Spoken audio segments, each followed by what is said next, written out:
2 കോതമ്പൻ ചൂട്ടം കത്തിച്ചപ്പോ തന്നെ മിന്നൽ വേഗത്തിലാണ് തീ കത്തുന്നത്. 1 കലം വെള്ളം ഞൊടിയിടയിൽ ചൂടാക്കാം. കഞ്ഞിയോ ചോറോ അതും പെട്ടെന്ന് തയ്യാറാക്കാം. വളരെ കുറച്ച് വിറക് കൊണ്ട് മാത്രം പോകാം റോക്കറ്റ് അടുപ്പുണ്ടാക്കാൻ. ഗ്യാസിനും വിറകിനും തീ വിലയാണ്. ഉപ്പ് തൊട്ട കർപ്പൂരം വരെ വിലയാണ്. കുറച്ച് വിറകുണ്ടെങ്കിൽ മറ്റടുപ്പുകളിൽ ചിലവാകുന്നതിനേക്കാൾ വളരെ കുറച്ച് വിറക് കുറെ കാലം ഉപയോഗിക്കാം. 26 ചുടുകട്ടയും ചെറിയൊരു കഷ്ണം നെറ്റും മാത്രം മതി. 30 സെക്കൻഡിൽ തന്നെ അടുപ്പ് തയ്യാറാക്കാം. ഒരേ നിറപ്പുള്ള തറയിലാണ് അടുപ്പ് സെറ്റ് ചെയ്യേണ്ടത്. ആദ്യം 2 ചുടുകട്ട ഇതുപോലെ വെച്ചു കൊടുക്കാം. രണ്ടാമത് ഒരു കട്ടയുടെ നേർപകുതിയും ഒരു കട്ടയും അടുപ്പിന്റെ പുറകുവശത്തായി ഇതുപോലെ വെച്ചു കൊടുക്കണം. പിന്നെ വേണ്ടത് ഇരുമ്പിന്റെ നെറ്റാണ്. നെറ്റ് വെക്കുന്നത് എന്തിനാണെന്ന് വെച്ചു കഴിഞ്ഞാല് നെറ്റിന് മുകളിൽ വിറകും വെക്കാം, അടിയിൽ ചാരവും വീഴും. അതിനാണ്. നെറ്റിന് മുകളിലും ഇതുപോലെ തന്നെ കട്ട അടുക്കി കൊടുക്കണം. ചെറിയ കട്ട നേരത്തെ വെച്ചതിന്റെ ഓപ്പോസിറ്റ് സൈഡിൽ വേണം വെച്ചു കൊടുക്കാനായിട്ട്. അപ്പൊ നല്ലോണം ബാലൻസ് ആവും. മൊത്തം 3 ലെയർ ഇതുപോലെ അടുക്കി വെക്കണം. ആദ്യം നമ്മൾ ബേസ് വെച്ചു, പിന്നെ അതിന്റെ മുകളിൽ നെറ്റ് വെച്ചു, മുകളിൽ 2 തട്ട് കട്ടയും വെച്ചു.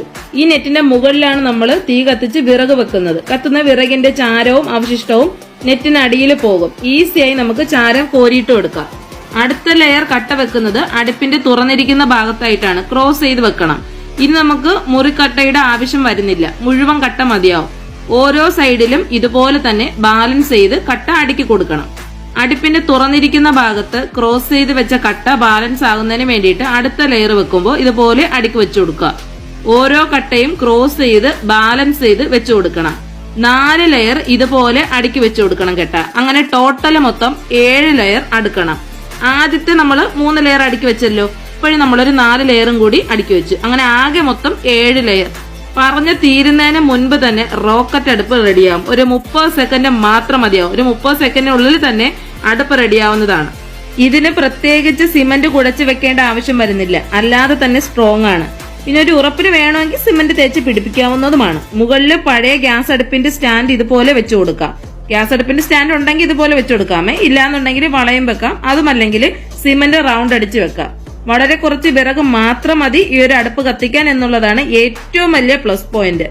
അടുപ്പും തീയും സെറ്റായ സ്ഥിതിക്ക് ഇച്ചിരി ചീനിയും കാച്ചിലും അങ്ങ് പുഴുങ്ങാന്ന് കരുതി. ആദ്യമായിട്ട് തന്നെ അങ്ങ് ചീനിയും കാച്ചിലും പുഴുങ്ങാം. കാച്ചിലൊന്നും സത്യം പറഞ്ഞ ഇപ്പൊ അധികം എവിടെയും കാണാനില്ല. ഈ വക സാധനങ്ങളൊക്കെ പുഴുങ്ങി കഴിക്കാൻ പതിവിലും അധികം ആളുകൾ വേണം കേട്ടാ. കുറെ പേര് ഒരുമിച്ചിരുന്ന് കാച്ചിലും ചേനയും ചേമ്പും ഒക്കെ സൊറ പറഞ്ഞ് വെട്ടി ഒരുമിച്ച് വേവിച്ച് പുഴുങ്ങി ചമ്മന്തിയും കട്ടച്ചായൊക്കെ കൂട്ടി കഴിക്കുകയും കുടിക്കുകയും ചെയ്യുന്നതിന്റെ സുഖം 2-3 പേര് ചേർന്നിരുന്ന് ഉണ്ടാക്കി കഴിച്ച കിട്ടില്ല. സത്യമാണ്. നിങ്ങളുടെ അഭിപ്രായങ്ങൾ ഫീഡ്ബാക്ക് ആയിട്ട് അറിയിക്കണം. കുട്ടികളും മുതിർന്നവരും കൈയിട്ട് ഒരുമിച്ച് കഴിക്കുന്നതിനാണ് ഏറ്റവും രുചി എന്നാണ് എന്റെ ഒരു അഭിപ്രായം. ഇതിപ്പോ വെള്ളക്കാച്ചിലാണ്. നീലക്കാച്ചിലും നല്ല രുചി തന്നെയാണ്. എല്ലാം കൂടി